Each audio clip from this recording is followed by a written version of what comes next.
ये बात है 2019 की, जब अलीगढ़ में एक कचौरी बेचने वाले की दुकान पर टैक्स डिपार्टमेंट ने रेड मारी और उन्हें कुछ ऐसा पता लगा जो शायद हमारे लिए शॉकिंग हो सकता है। उस कचौरी वाले की एनुअल इनकम 70 लाख से ज्यादा थी, क्योंकि ना तो उसने अपने बिजनेस को जीएसटी एक्ट के अंदर रजिस्टर करवाया और ना ही वो कभी टैक्स भरता था। ऐसे ही कई और रोड साइड वेंडर्स हैं जिनके बारे में कानपुर टैक्स डिपार्टमेंट को कुछ ऐसी ही सरप्राइजिंग बातें पता लगी थी। ऐसे दो कबाड़ बेचने वाले थे बेगमगंज और लाल बंगला से, जिन्होंने सिर्फ 2 साल के अंदर ही 10 करोड़ की प्रॉपर्टी ली और 3 गाड़ियां भी खरीदी। कुछ पान बेचने वालों ने भी कोविड के टाइम में 5 करोड़ से ज्यादा की प्रॉपर्टीज खरीद ली थी। और ऐसे ही 250 से ज्यादा ठेले वाले हैं जो पान, समोसा और चाट बेचकर सीक्रेट करोड़पति बन चुके हैं। इनमें से 65 ग्रोसरी स्टोर्स के मालिक हैं और कुछ केमिस्ट हैं जो करोड़ों में कमाते हैं। सिर्फ इतना ही नहीं, कुछ सब्जी और फूड बेचने वाले तो 100 एकड़ जमीन के मालिक तक बन चुके हैं। और ये सारी इन्फॉर्मेशन हमें आईटी डिपार्टमेंट के data software and other technical tools के थ्रू की गई इन्वेस्टिगेशन से मिले हैं। हम सब जानते हैं कि पैंडेमिक के टाइम अगर सबसे ज्यादा इम्पैक्ट किसी पर पड़ा था तो वो थे स्ट्रीट वेंडर्स। लेकिन यूपी में हुए इन खुलासों ने हमें ये सोचने पर मजबूर कर दिया है कि जो कुछ दिखता है शायद उससे कुछ ज्यादा है। स्ट्रीट वेंडिंग हमारे इंडियन कल्चर का पार्ट काफी सेंचुरी से रहा है, लेकिन पिछले कुछ सालों में इसमें कई बदलाव देखने को भी मिले हैं। अब देखते हैं क्यों ये रोड साइड बिजनेस इतना ज्यादा प्रॉफिटेबल है। एक रिपोर्ट के अकॉर्डिंग इंडिया में 50 लाख से ज्यादा स्ट्रीट वेंडर्स हैं और इनका एनुअल टर्नओवर 3 लाख करोड़ है। इससे ये पता लगता है कि स्ट्रीट वेंडिंग इंडस्ट्री इंडिया में कितनी तेजी से ग्रो कर रही है। और इसका सबसे बड़ा फैक्टर है हम जैसे चटोरे लोग। इंडिया की पॉपुलेशन 1.3 बिलियन है। ऐसे में इन ठेले वालों के लिए एक बड़ी अपॉर्चुनिटी है अपने बिजनेस को बढ़ाने की। ये डेली बेसिस पर हजारों लोगों को अपना कस्टमर बनाते हैं, जिसका रिजल्ट है हाई सेल्स एंड प्रॉफिट। और दूसरा रीजन है अफोर्डेबल प्राइसेस। इंडिया एक प्राइस सेंसिटिव मार्केट है, जहां हम जैसे मिडिल क्लास लोग कम दाम वाले प्रोडक्ट खरीदना ज्यादा पसंद करते हैं। और ऐसा में ये ठेले वाले अपने सामान का दाम काफी कम रखते हैं, जिससे ये लोगों के अट्रैक्शन का कारण बनते हैं और लोग सस्ता और अच्छा खाने के चक्कर में बार बार इनके पास आते हैं। इसके बाद आता है लो ओवरहेड कॉस्ट। इन्हें अपना धंधा जमाने के लिए भारी इन्वेस्टमेंट नहीं करनी पड़ती, जिससे रिस्क फैक्टर काफी कम हो जाता है। एक एग्जांपल से समझते हैं। एक चाय वाला अपनी दुकान 10 से 15 हजार रुपए में खोल लेता है ऐसी जगह पर जहां अच्छी खासी भीड़ हो। अगर वो दिन के 4 से 5 हजार कप भी चाय बेचता है और महीने के 10 रुपए पर कप के हिसाब से 50 हजार तक कमा लेता है, और हो सकता है इससे ज्यादा भी कमाता हो।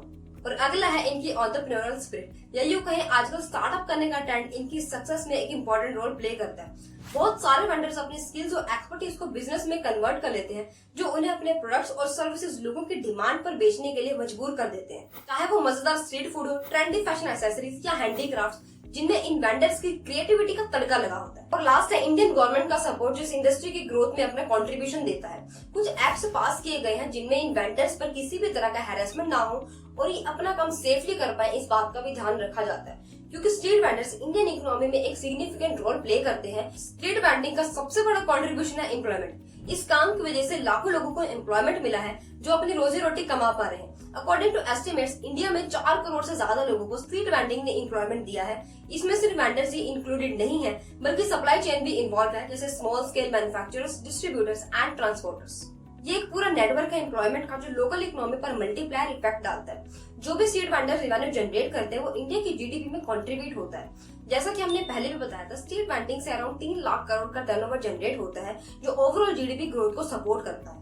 अब ये स्ट्रीट वेंडर्स डायरेक्टली कंट्रीब्यूट नहीं करते हैं। इनका बिजनेस अक्सर दूसरे लोकल सप्लायर्स और सर्विस प्रोवाइडर्स पर निर्भर होता है, जिससे लोकल इकोनॉमी पर इफेक्ट पड़ता है। अब एक एग्जांपल से समझते हैं। ये मोहन है जो चाट का ठेला लगाता है। इसे चाट बनाने के लिए फ्रेश सब्जियां या जो भी सामान चाहिए, उसके लिए ये लोकल फार्मर्स, मार्केट्स और सप्लायर्स पर निर्भर है। और यही इंटरडिपेंडेंस कई सेक्टर्स में इकोनॉमिक एक्टिविटीज को बढ़ावा देता है, जैसे agriculture producers, food processors and transportation को भी सपोर्ट करता है। एक रिपोर्ट के अकॉर्डिंग स्ट्रीट वेंडर्स इंडिया की जीडीपी में अराउंड 50% से ज्यादा कंट्रीब्यूट करते हैं। अब यहाँ एक सवाल खड़ा होता है कि इतना बढ़िया धंधा चलने के बावजूद भी स्ट्रीट वेंडर्स टैक्स पे क्यों नहीं करते। बहुत सारे स्ट्रीट वेंडर्स अपना बिजनेस इनफॉर्मल इकोनॉमी में ऑपरेट करते हैं, मतलब ऐसी इकोनॉमिक एक्टिविटीज जिन पर गवर्नमेंट की नजर नहीं होती है, या फिर कह सकते हैं इलीगली काम करते हैं। और यही वजह है कि वो टैक्स भरने से भी बच जाते हैं। इसका एक और रीजन भी हो सकता है कि कई स्ट्रीट वेंडर्स बहुत ही छोटे स्केल से अपना काम शुरू करते हैं और ज्यादा नॉलेज ना होने की वजह से वो टैक्स भरने के प्रोसेस को समझ ही नहीं पाते।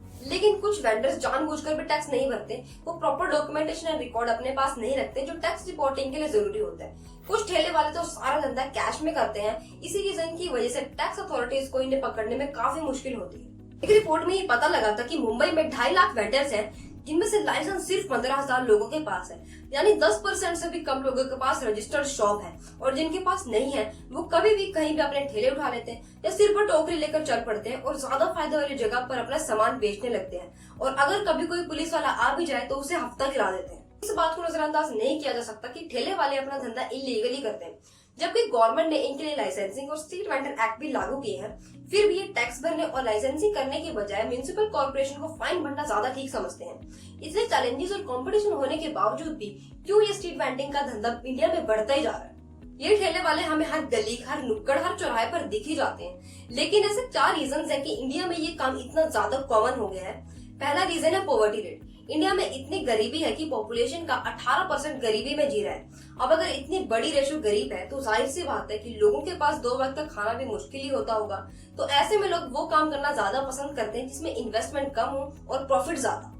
अब दूसरा है अनएम्प्लॉयमेंट रेट। इंडिया का अनएम्प्लॉयमेंट रेट अराउंड 7 से 8% है। अब इतने लोग गरीब है तो पढ़ने लिखने का तो सवाल ही नहीं उठता। फिर भी जो लोग पढ़ते हैं उन्हें जॉब नहीं मिलती क्योंकि कंपटीशन इतना ज्यादा है। जो भी बेटर होगा और ज्यादा पढ़ा लिखा होगा उसे जॉब मिल जाएगी। अब ऐसे में बाकी लोगों के लिए अपना ठेला शुरू करने और बिजनेस करने के अलावा कुछ और काम ही नहीं बचता।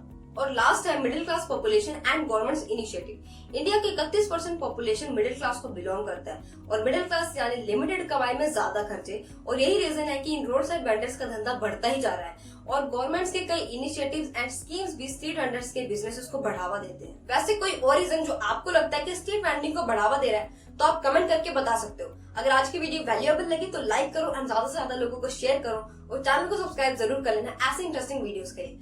अगर आपने अभी तक नहीं देखा कि यूट्यूब का धंधा कैसे चलता है तो आप इस वीडियो को चेकआउट कर सकते हो। हम मिलते हैं आपसे अगले धमाकेदार वीडियो के साथ। तब तक के लिए stay connected and keep working hard.